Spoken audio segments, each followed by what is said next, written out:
quieter voice. I do. And so just let me know if there's anything I can do logistically, or just anything I can do, or any of the other speakers can do to modify our voices. There is a bullhorn floating around, but kind of prefer to speak without it, but let me know. Alright, so before we get started, I'd like to first acknowledge the First Nations land we are standing on. Thank you to the Anishinaabe, and thank you to the Haudenosaunee, more specifically the Mississauga Cree and the New Credit First Nation. And going on with that, we are aiming to create a safer, more accessible and accountable space. For this to happen, we have to take notice of the power as it presents itself and does not.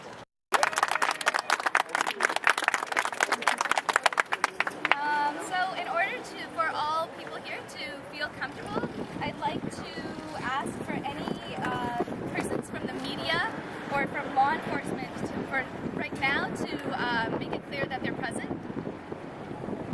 What? No media? Oh, that's true. Where's that bullhorn? Okay. Oh. And I'd like to introduce one of the other speakers and facilitators, public, just a part of our collective public presence, Joe Rapp. Let's make this more of a circle, because the whole idea today is to assemble, right? Like we're not really coming to listen to anybody on soapbox, because we get that every day. As an assembly, I'd like to ask your permission then to prepare some opening words and to kind of set the context and the tone for, I think, why we gathered here today. And one of the ways that we do this kind of interaction is through hand signals. So if you approve of something, I encourage you to use this symbol for your approval. If you're unsure about something that I say, I encourage you to put your hands in front of you. And if you disagree with something that I say, I encourage you to put your hands down. All right? And in this way, this makes it more of an interaction as opposed to just listening. So then, may I speak on the context of why we're here? Thank you. I'm honored to welcome you to the first Peterborough Assembly, today on the state of our democracy.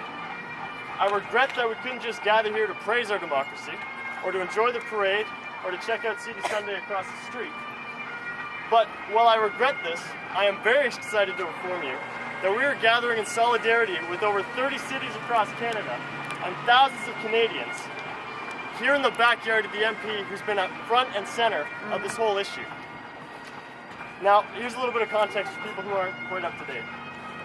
As you may or may not know, we exist in a country with a government that has 100% of the power, but only 4 out of 10 votes. Now, I think Sean Devlin says it the best. How is 4 out of 10 good enough for our government, but it's not enough dentists to recommend a brand of toothpaste? Now, with this in mind, there's another term they use, which is called a razor-thin majority. And you may not know this, but our government has 100% of the power because of 11 seats.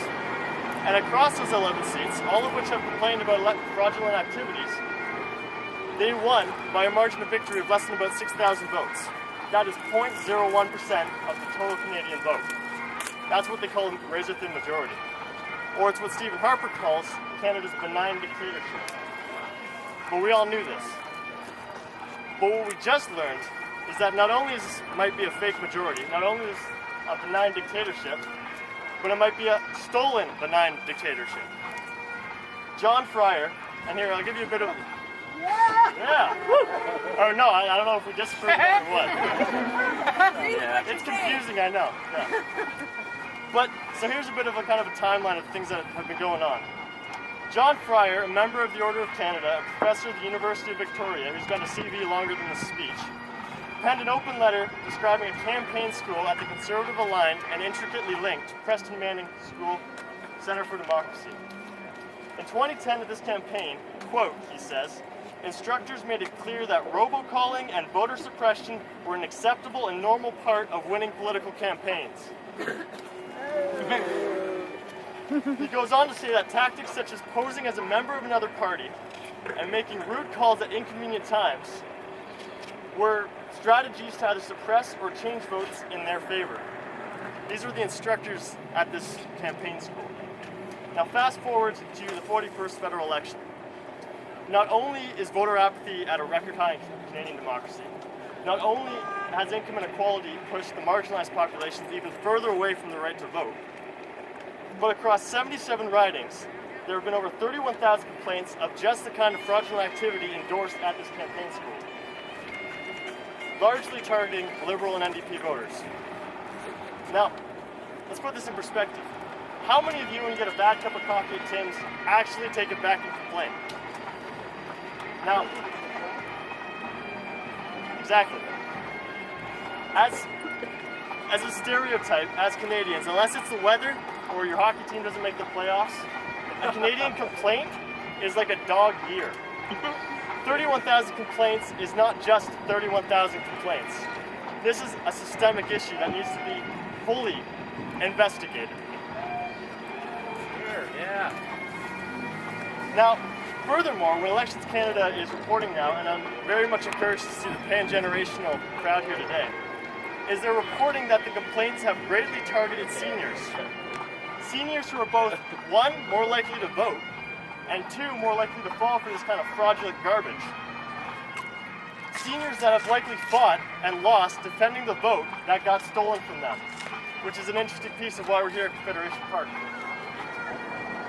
Now, for any society to truly succeed, we need this kind of movement where we have young people and our elders all together with the strengths of all of us. So why do we stand here? Why do we stand here together? Is it because our government is supposed to represent a relationship between all Canadians? Is it because we build that relationship together during elections, vote by vote by vote? Excuse me while I turn the page. Is it because public confidence in our elections creates a sort of national trust that our government can then do the things that we can't do ourselves? To make Canada greater than some of its parts, while providing respectable leadership on the Indigenous, national, and global stages. They say it's because trust is earned. Now, I'll get your opinion on this. The Conservatives argue that fraud didn't affect the outcome of the last election.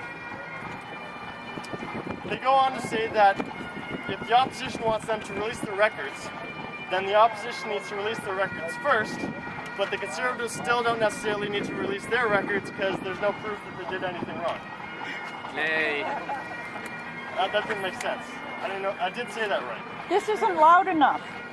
I'm on a soapbox. You know. Whether or not they committed voter suppression, whether or not they committed these fraudulent activities, they're holding on to their records for at least 7 days with a history of tampering with documents. And they're representing that in the lack of a serious and transparent investigation of these allegations, they're not proving they're untrustworthy, they're not earning our trust. Elections, democracy, trust, these aren't right things or left things. It's not for their election platforms, their attack ads, or their press conferences. These are for us. And it's not just every 4 years. Democracy is every day, and it's today.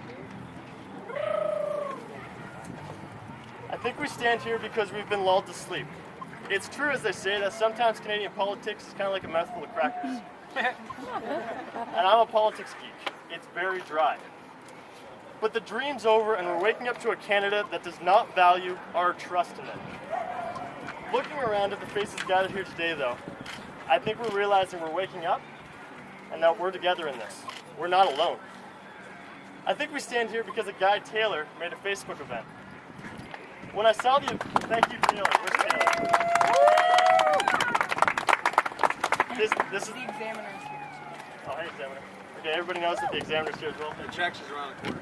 Checks is around the corner. So let's just be transparent. Anyways, I think we stand here because Taylor made a Facebook event, like I said. Now, the anecdote and kind of the inspiration for myself was that when I saw this event, there was just this post saying, I've never organized anything like this before. I don't know anyone who has, but I just think it needs to happen in Peterborough. Mm-hmm. Yeah.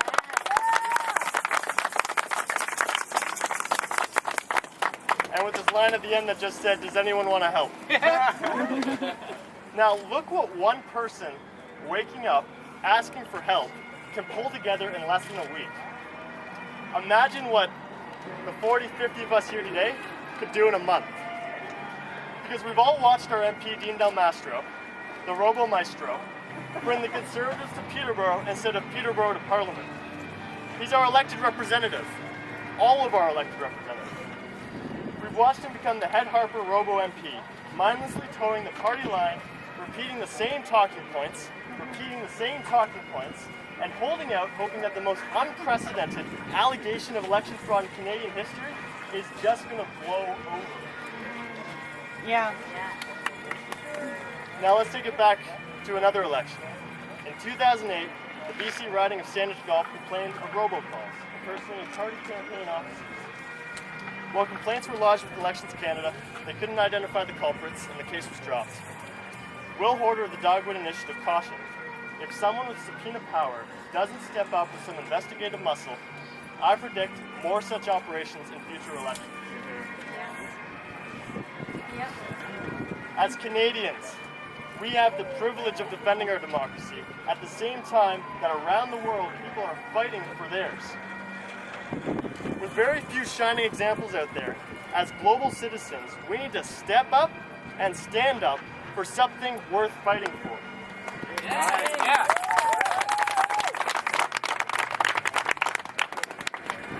Democracy starts at home, and I guarantee you that 9 out of 10 dentists would recommend that.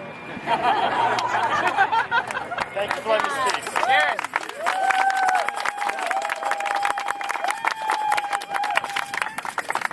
I hope I gathered the sentiments of everybody. Like that. Can we not say? 31,000 Complaints. 31,000 complaints, Many of many of which Are reported to be about are reported to be about fraudulent activity across 77 ridings. activity across 77 ridings. Can I see a consensus on this?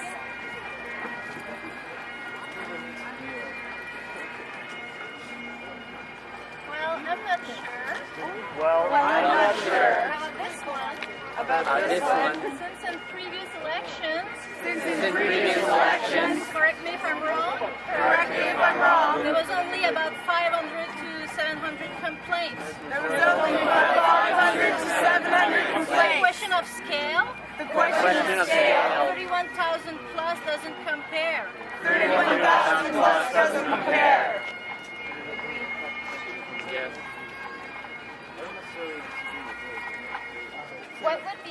What would be a suggested sentence that acknowledged both points? Both points. inquiry, To give this inquiry jurisdiction, I would propose, from what I have read, that the mandate should be sufficient. should be sufficient.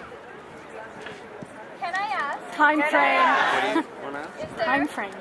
Time frame. It's open-ended. or modifications? Go. I think I think there should be some time frame added because it's too open-ended. Because it's because too it's too open-ended. open-ended in time. Because it's too open-ended. How would I start this clause I start this clause with immediately? immediately. Yeah. But the end as well. But the end, The end as well. With some mention of time, it could go on. Any Hopefully to report, because we don't want to limit them, to report within 6 months. Okay. hopefully to report